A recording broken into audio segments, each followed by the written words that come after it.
Welcome back to my little channel. Today's video will be about how stupid can social justice warriors really be. And I'm going to use the example of David Attenborough. David Attenborough, as many of you will know, is famous for his nature documentaries. And herein apparently lies the problem. Because David Attenborough, when he makes a documentary, he's trying to show the world how these animals live in their natural habitat. He tries not to show how people are affecting their lives. He mentions this at the end of every documentary he has made. But he doesn't have the documentary go about how these animals are losing habitat because of humans. Because that's not what his videos or his documentaries are about. Is it effective? Well, see, the world at this point in time is making huge strides to clear the oceans of stray plastics.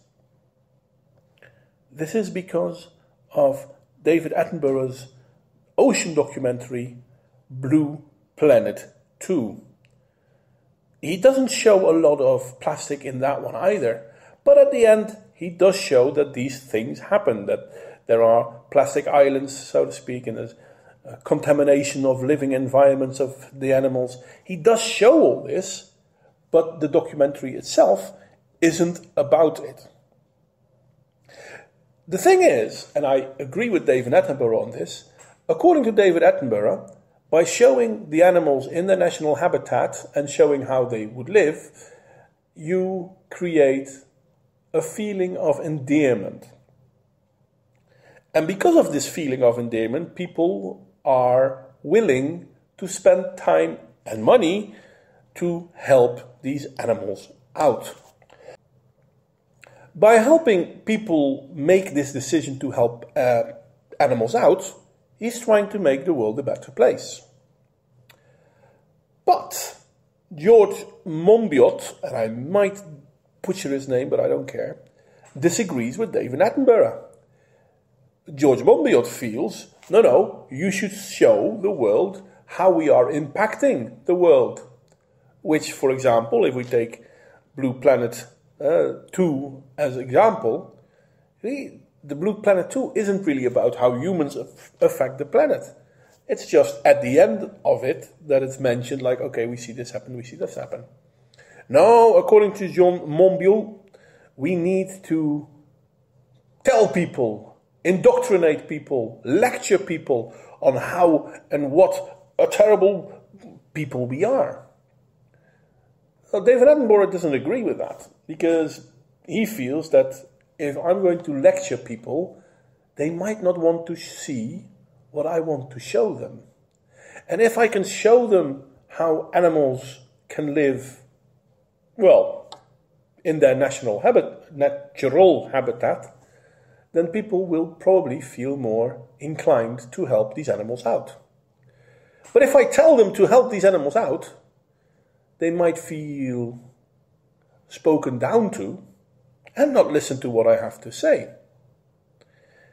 Other nature documentary makers agree with David Attenborough on this. Now, obviously, my only example of this is the Dutch nature filmer and documentary maker and ecologist Ruben Smit, who can't agree more with David Attenborough.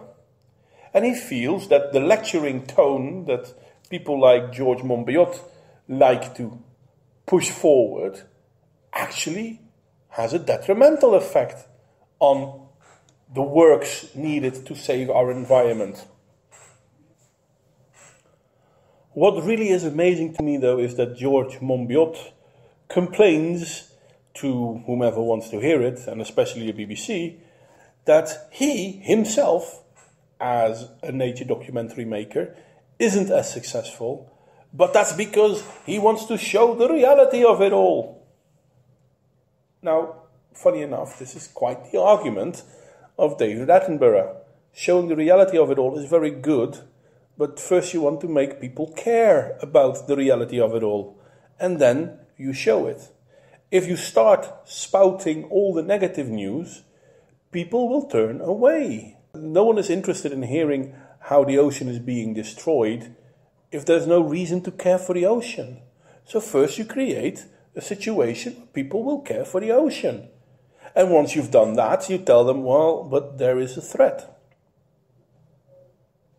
Now I know that NPCs and left-wing ideologues like to think that, no, the world has to be perfect, therefore we need to help the world. That's when they, for example, lied about the old polar bear dying because of exhaustion, and that's all because of climate change. Not because the polar bear is, well, an apex predator, and in his atmosphere, he is the only one that can kill him. Therefore, apex predators tend to die of old age or medical afflictions. Being hungry, obviously, being one of them. I mean, once you get older, you're not as smooth as you once were. And polar bears, for example, can't hunt when they're really old. Not because they can't hunt anymore. I mean, they're still deadly. But most animals are faster than old polar bears. So old polar bears die of hunger. It's terrible, but that's the way nature works. Now, are we complaining about global warming in case of the polar bears? Then I'm sorry, we're basically talking bullshit. Polar bears have increased in numbers, in all fairness. But if we look at the sea, for example, where the floating plastics and the migrating plastics are really a problem, this was brought to bear because of the ocean documentary Blue Planet, or Blue Planet 2, of David Attenborough. But David Attenborough didn't show you all the things wrong with floating plastics. No, he showed you marine biology. And then at the end he showed you, oh, and look, this is the problem. Now when it comes to Mr. Monbiot, he wants to show everyone this is the problem.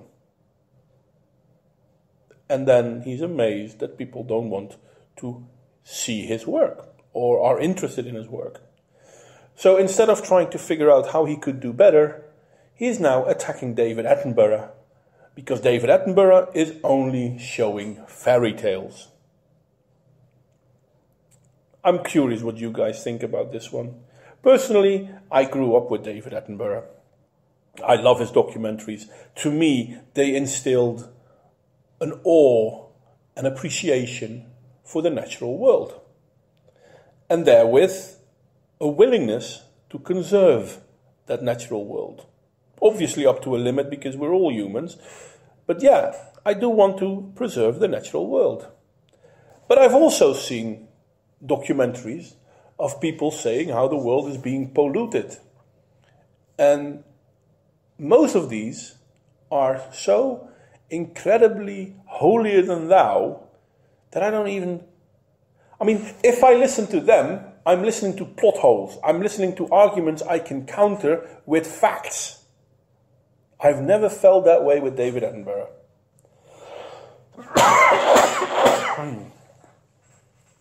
Anyway, I'm curious to hear what you think. Like, share and subscribe if you agree. And personally, praise David Attenborough if you agree with me that he's one of the most important documentary makers when it comes to trying to create a better world, especially for the environment. But criticism, as always, is more than welcome, so I look forward to hearing what you have to say. Thank you for your time. Like, share and subscribe, and see you all next time.